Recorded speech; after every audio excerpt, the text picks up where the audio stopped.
প্রচুর কাদাযুক্ত একটি ফুটবলকে কীভাবে পরিষ্কার করে একদম নতুনের মতো করে ফেলা হবে সেটি আমরা দেখব এই ভিডিওতে।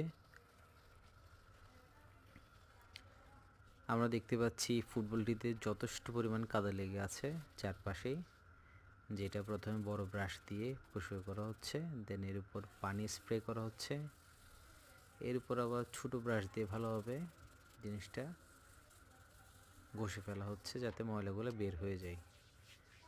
দেন ফোমিং করা হচ্ছে স্প্রে করে, আবার এটা পরিষ্কার করা হচ্ছে। দেন আরেকটা ব্রাশ দিয়ে এটা ভালোভাবে ঘষা হচ্ছে। এত ছোটো জিনিসকে পরিষ্কার করতে কত কষ্ট হচ্ছে, প্রচুর এফোর্ট দিতে হচ্ছে। অ্যাট লাস্ট পানি দিয়ে একদম নিখুঁতভাবে পরিষ্কার করা হয়েছে, যেটা দেখে একদম নতুনের মতো লাগছে, দারুণ।